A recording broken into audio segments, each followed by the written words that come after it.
Hallelujah. स्वागत है आप सबका मेरी भविष्यवाणियों की पुस्तक में।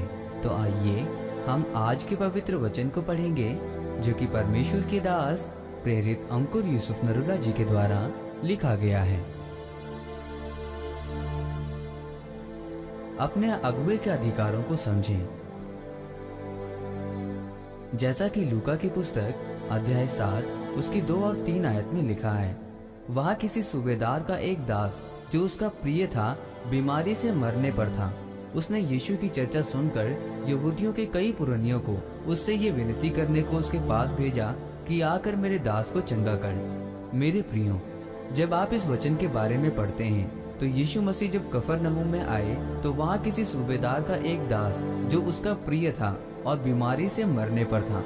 तब उसने यीशु की चर्चा सुनकर यहूदियों के कई पुरनियों को उससे ये विनती करने को उसके पास भेजा कि आकर मेरे दास को चंगा कर। और जो यीशु मसीह के चेले थे वो भी उसे जानते थे, तो उन्होंने यीशु मसीह से कहा कि परमेश्वर, ये जो लोग आपके पास आए हैं आप इनका काम कर देना, क्योंकि ये अच्छे लोग हैं और उन्होंने आराधनालय को बनाया है, तो आप उनको चंगा कर देना।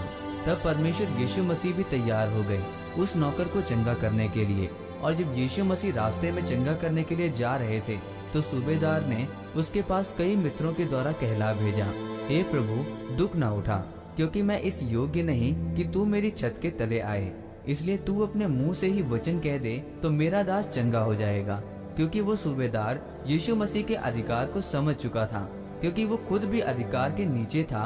उसने कहा कि मैं भी एक पराधीन मनुष्य हूँ, और जब मैं एक को कहता हूँ जा तो वो जाता है, और दूसरे से कहता हूँ आ तो वो आता है। तब यीशु मसीह समझ चुके थे कि ये आत्मा में समझदार व्यक्ति है। तब उस समय यीशु मसीह ने अचंभा करके कहा कि मैंने इज़राइल में भी ऐसा विश्वास नहीं देखा। तब उसी बात के कारण वो दास चंगा हो गया। मैंने बहुत से ऐसे लोग देखे थे जो मेरी चर्च में आकर लोगों पर हाथ रखकर प्रार्थना करते थे, तो मैंने उनको बोला कि जाओ अपनी चर्च खोलकर लोगों पर प्रार्थना करो। तो उनकी अपनी चर्च में उनसे कोई भी प्रार्थना करवाने के लिए नहीं आया, क्योंकि जब एक व्यक्ति अपने आत्मिक पिता के अधिकारों को तोड़कर काम करता है तब उनके जीवन में वो अभिषेक काम नहीं करता। मेरे प्रियो, मैंने अपने जीवन में कम अच्छे लोगों को ज्यादा अभिषेक पाते देखा है जो परमेश्वर और अपने अगुवे के अधीन रहते हैं। आज क्यों लोगों के जीवन में अभिषेक काम नहीं करता?